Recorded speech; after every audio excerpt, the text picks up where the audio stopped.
Hello, this is Ari with Modern Telecom, and I'm here to train you on the Yealink T54 telephones. So the first thing you'll notice is that there are a lot of status lights. On the camera it might look like they're flashing, but that's just a product of using my camera to film this. These are all solid lit buttons, and when they are green, they are indicating that the extension is available, meaning not in use. And just to give you an example, supposing an extension was busy, then what you'll notice here is that they've gone red and the light has gone red. So that means that that person is currently on a phone call. If that person is in a do not disturb status, then you will also know that it goes red, but it's different here because now the red light will flash. So that does not mean they're on a call. That means they're out of the office or in a meeting, and they've identified themselves by using the Do Not Disturb button on the phone. So you can trigger or turn on your Do Not Disturb status at any time by pushing the DND, which is Do Not Disturb. So when you do this, it now says at the top here that Do Not Disturb mode is enabled. And on other people's phones, then your light will be flashing red because you are in Do Not Disturb. Now your phone will not ring and you won't receive any calls when you're in this state. So if you toggle that back off, now your phone is back to being able to receive calls again. Underneath the screen, you've got these four what we call soft keys, and these buttons, they won't stay the same. They will change to say different things depending on the scenario of what you're doing. So right now, these are the convenient features that you have access to, but if you are in a phone call, just be mindful they will say different things. So what some of the things you've got right here now is this is your call history. So in the call history, you can move up and down here to see the calls that all the calls, or you could narrow down the list by moving over to say here, these are all the missed calls. These are all the calls you've placed. Here's all the calls you've received and call forwarded calls. So it's a great list and a great way to just audit calls of the day by just kind of moving around on this list. As you're moving down the list, if you see somebody that you want to call back, you can then just right away hit call or just pick up the receiver. The directory, this is the staff directory for everybody in the company. Now on this sidecar here, you're only seeing the people in your clinic. So these are all the people specific to the clinic office you're in, and there's different pages here. So because we've run out of room, so we can click page 2, and it'll flip on to additional people. And page 3, there's nobody there right now. I'll go back to page 1, and if you use directory, you'll now have access to everybody in the entire company, not just the people in your specific clinic. So you can scroll down this list and you'll see all the combined clinics and all the staff here. You can also, if you know the person's name but you don't know their extension, you can just start typing their name. So if I just do TAM, there we go, right away comes up Tammy. So you're able to just guess at some of the letters and it will find the person. You can then move on top of them. You can either pick up the receiver or click the call button to call them hands-free. All right, there's also a Redial menu, and that's this button right here. So it's kind of like a recycle symbol. If you push that, it just immediately gets you into the last calls that you've placed. And that's a quick way of just redialing. And it's not just the last number, but the last couple of numbers here, actually all of the numbers. And you can get a speed way to get to your redial list there. All right, another feature we need to cover here is these side buttons here. They're special customized features that I've customized into the phone. And the labels are a bit truncated to make room for the clock. But if you don't mind not having the clock there, then just push the OK button. And what that does is that'll just move the clock teeny tiny up there and give you longer labels. So now you can read the full text of what I've put on those buttons. So one of them here that's kind of interesting is this out of service. So this is great if the clinic is going to be in a meeting or closing, let's say early, or just going to be, for whatever reason, maybe closing for some training or something for an hour and nobody will be at the phones. You can push this button here. Service is now active. And you'll notice that that has now gone red. The red light is solid. So what that's indicating is that this clinic is now out of service, and so the reception phones will no longer ring. When you're back at your desk, or you can leave this on overnight, but when you come in the morning, make sure that you've now toggled this back off again. Service is now inactive. And that means that normal scheduled calls will come through, which during the normal scheduled hours of the clinic. All right, if you've got some voicemails, there is a indicator up here, which it's a small number, but it tells you how many voicemails are there.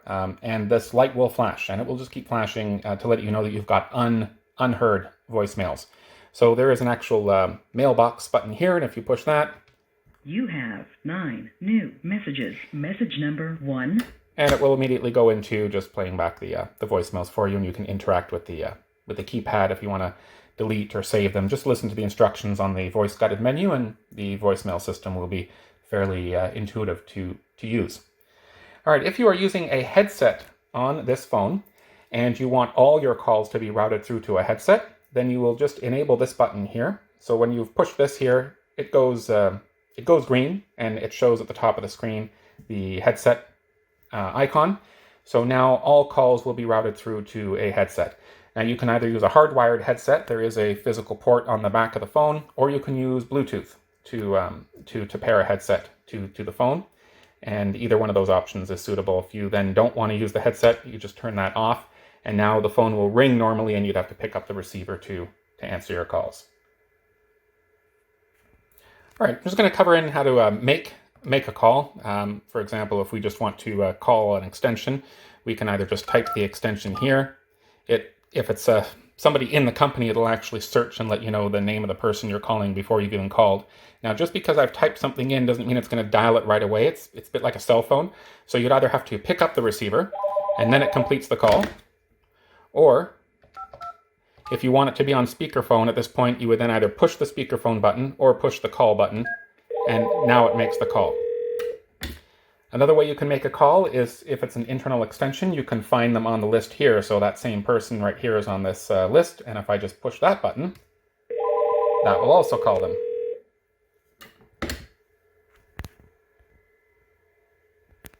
Now, one of the neat features of this phone is it's actually paired up to a little cordless phone here as well. So this cordless phone literally it operates with this phone and is an identical extension to this phone. So one of the kind of neat things is you could do is you could to kind of turn it on, because the screen to save power will always be off. Just push any button, and there we go. It comes on, just letting you know that you have voicemails. But from here we could, let's say, dial an extension and press the green button. It's kind of like a cell phone to like your send button. All right. So that's ringing, and it's ringing on another adjacent phone here. I'll just take that phone off hook. So now we're talking on this phone. So let's say we had to make that call remotely, but now if we sit back at our desk and we want to move the call back over to the desk phone, all you've got to do is just pick up the desk phone. And now what's happened is it's moved the call over to the desk phone, and you'll see that the cordless phone is now just back to the home screen saying, oh, you have voicemail to check. But that same call is now moved over to the desk phone. Likewise, if you wanted to take this call on the desk phone and immediately move it over to the cordless phone, it's not as simple as answering on the cordless phone, because the cordless phone goes into a sleep power save mode now. But push this more button on the screen, and it has an option here that says call shift. If you push call shift, this phone just hung up, and this phone now is handling the call. So that's it. It didn't ring or anything. It's just immediately moved over, and now you can start talking. The same call that you were on is now on this phone. So again, moving it back to the desk phone, just pick up the desk phone. The cordless phone will disconnect, and now you're on the desk phone. So it's a convenient way to move calls back and forth if you got to run. Now, when you're on a call on the cordless phone, you have the ability to transfer these calls. If it's somebody, let's say, from the front door, you can push the touch tone to open the door, or you can push the transfer button, and you could type the extension of the person you want to transfer this back to. If you don't know the person's extension number, then you could utilize the directory here by pushing this directory button down to where it says LDAP. And this loads up all the staff in the company. So now you could just kind of type in what you remember of that person's name. I'll just type TAM. And there we go. It found somebody that I want to transfer this call to. So now if I push this call button, it's put the first call on hold, and it's calling the other phone. And if I want to speak to the person, I have to wait for them to answer the other phone. If I don't, I can just go ahead and press transfer. And that's it. It's now moved the call over to the other phone.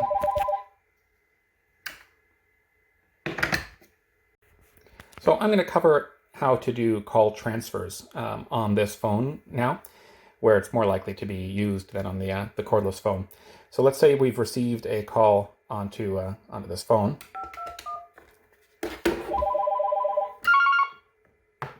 Now, as I'm talking to this person, I'm getting ready to transfer them to somebody else. I have a couple of options here. After I push the transfer button, if I know their 3-digit extension, I can type it in on the keypad. If I see them on this list, then I can simply push the button. Or if I have to flip over to another page and see more people, I can do that as well. This way you can be mindful of the status of the person you're about to transfer to. If they're red, then they're busy, and if they're green, then they're available. So I can right away see here that Barb is green, so she's available, so I'd like to transfer that call over to Barb. So what I will do is I will press transfer, and then I'll press Barb. Now, at this point, the screen is prompting me that if I want, I can just go ahead and transfer. But if I just want to wait a second to see that Barb actually answers the phone. Hello. All right, so now Barb has actually answered the phone, so I could have a little conversation with her first, let her know that I've got somebody on the phone for her, and then I can push the transfer button. That says it's complete, and now we've transferred that call over to Barb's phone. And in doing so, we had a little conversation with her. That's called an attended transfer before doing that. So I'll just do that again quickly, but this time I'll do it as a blind transfer, so I won't wait to see if Barb picks up. I will just go ahead and transfer it, and if Barb doesn't pick up her phone, well, that caller is just going to get her voicemail then. So we'll simulate a call in. We're going to answer it. Then we're going to transfer to Barb, and we're not going to wait for Barb to answer. We're just going to go ahead and transfer. And so what will happen now is the call will actually transfer over to her, but if she doesn't answer, it's going to go to her voicemail.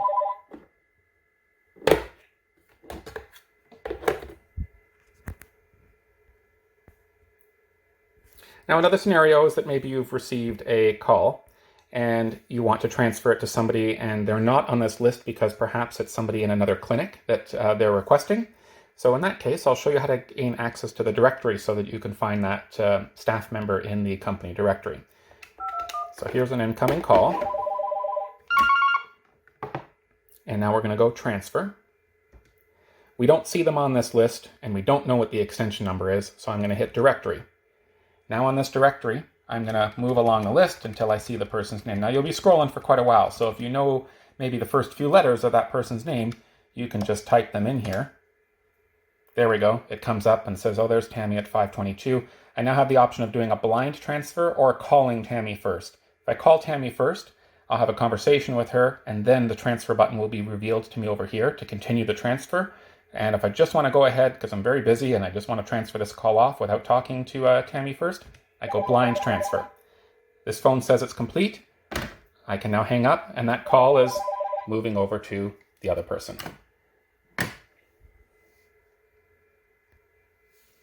I'm now going to show you what it looks like when you're in a call waiting scenario. So we're going to simulate an incoming call here. We're going to answer that call, and now we're going to send another call into this phone. And what's going to happen here is, well, the cordless phone is going to ring because it's available, so you could actually answer the second call on the cordless phone, or you can click here and answer. It tells you who's calling in. So now what's happened is the first person you were speaking to is automatically put on hold. You are now talking to the second call. So you don't have to worry about putting the first call on hold. It will do that for you after you hit accept. So now if you need to be reminded of the different people you have on hold, you can use these up-down arrows, and that will show you on the screen all the calls that are currently in progress on this phone. So if I push up, it tells me that Jessica is on hold because it's got the little pause symbol there. And if I push down, it tells me I'm speaking with Barb, and it's got the timer there ticking away as I'm speaking. So I have some options here. I can swap the calls. And now I've put the other call on hold and move back to this one. Or if I've got 3 or 4 people on hold, I may have to move down this list several times until I find the person I want, and I could click resume. So I could resume on that call. I could now take this call and transfer it someplace else. or I could move up to here, and even though that person's on hold, I could also just go ahead and transfer them to someone else. I can also, as I click this to reveal some more options, I could just end the call. So if I, let's say I was on hold and I don't want to continue waiting on hold for that person, so I could just go ahead and end that call. And now I could go back to, it's actually already taken, I was already speaking to Barb, so that's why that call is now resumed. All right, so just kind of again here, I will hang up that phone.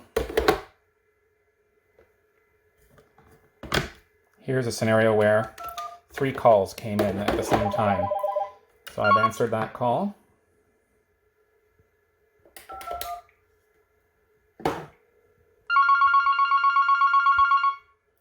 And I'll answer that call. And I'll answer that call. So now I have 3 calls in the queue right now. And if I use this up and down arrow, I'll be able to see all the calls that are current. I can only talk to one person at a time, so that person's on hold, that person's on hold, that person I'm talking to. And just be mindful of the soft keys down here. They tell you all the different things you could do with that person. So with this, I could transfer or resume or end that call. I can go here, I can transfer, resume, or end that call. And here, same idea. The swap option is no longer here because there's 3 people on hold and it would be too confusing to know who it's going to swap to. So it just removes that from the menu. It only lets you swap if you have 2 people on call waiting, but right now we have 3. So I could end this call, which leaves me with 2 other callers on hold. I could resume this call and then end it. I could now take the remaining call, which is the last one here, and let's say I just want to shift that over to the cordless phone. There it is. Now it's on this cordless phone. I could then hit this button to hang up.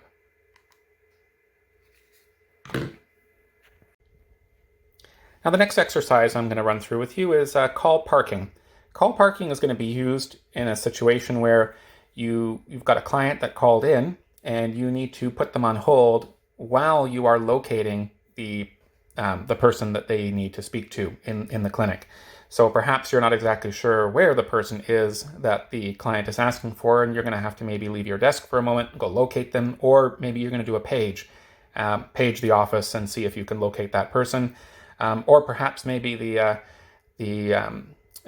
person is in the hallway and needs a few minutes to get back to their desk before they can take the call. So these are all really useful features for parking, and I'm going to show you how it kind of interacts with the other phones in the office. So here comes a call that's going to come into this phone. And when I answer and I've spoken to this person, I'm now going to park them. Not put them on hold. There's a hold button here, but that's not what we're going to do. We're going to do this park, and we're going to choose any one of these 3 parking spots. It doesn't matter. You have 3 because you may end up doing this more than once with multiple calls being parked. So they're numbered so that you don't get them mixed up. So we're just going to say we're going to park this person in parking spot 407. Now this phone is actually off now. There's nothing else coming. We've parked that person. So we can hang up this phone, and the light is flashing on this phone, but it's also flashing on every other phone in the office. So if I move over to other office phones, there's an indication here where it says 407 park, and it's flashing red, and it's going to do that on every single phone in the office. So now what you could do is you could go to any phone in the office and retrieve that call from that parking spot, simply just by pushing that button. And now we've retrieved that caller. We could put them back into the parking spot and go back even to this phone and retrieve that caller. We could change them to a different parking spot and again go to a different phone and retrieve that caller. If somebody stays in a parking spot, I'm going to hang up now, for too long, I think we have a timer set for 2 minutes, then it will ring back to this phone to remind you that that person is still, whoever put the person on park, that phone, it'll ring back to them to let you know, and you would just simply pick up the phone and say, sorry, it's just going to be another few minutes, and you could repark them. So it's just, it does that so you have a way of just letting the person know that you haven't forgotten about them. And that setting can be changed, increased or decreased to your preference. Now, I'll also explain what the hold feature does, because the phones do have a hold button. There's a physical hold button right here, And then you'd probably also notice that while you're on a call, the soft key will also light up. That's hold. So what that is intended to be used for, it's intended to be used as a private hold that can't be picked up or intercepted from any other phone. So if I put this on hold, so you'll notice that the parking buttons are not lit up. So, and on any other phones in the office, it's not available to be answered from any other phone. So this person is on pause and they're only available to be answered on this phone. So you'll notice that your line button at the top here is what is actually flashing, letting you know that you are the only person who can take that person off hold. So that's good, as if you're handling that call and nobody else is going to be picking it up, then you would use the hold button. And to retrieve that person, we can just hit resume, or there we go. So now we've resumed that call. We have an office page feature that can be used to page all the phones in the office. So if you're trying to locate somebody, that you've maybe got them parked in a parking spot, and you need to let them know that so-and-so needs to pick up parking spot 408, then you could use the page all button. And I'll do a quick demonstration of how that works. It does record your page first, and then after you've hung up the phone, it then broadcasts the page out to all the phones. This is designed to prevent there from being feedback noises when the phones are positioned close together. This is a test page. This is a test page. We've put the option for you to monitor and transfer calls to the other clinics. So down on the right side here, we've got 3 speed dial buttons: Hamilton, Brantford, and St. Catharines Clinic. And the intent of that is if there was, let's say, some down period at one of the other clinics and calls maybe were going to be handled at another clinic, then you could actually answer these calls when they're flashing. So an incoming call that's coming into Hamilton Clinic, if you are going to be filling in for a period where that clinic reception is away, you could push the flashing button and be able to kind of seize that call. Another scenario would be as if a client calls into your clinic, but really they would be better suited from one of the other clinics. So then you've got a speed dial way to transfer to the reception queue at one of the other clinics. So that's done in the same way regular transfers would be done. So if a call were to come in, and you want to transfer that to one of the other clinics, you could just go transfer, push the other clinic, and then complete the transfer. And that's it, and the call is now transferred to the other clinic. If the other clinic's closed, of course, they'll just get the voicemail greeting for the other clinic. Well, thanks for watching, and if you ever have any questions, you can dial 611 from any of our phones to call into our help desk, or you can email service@moderntelecom.ca.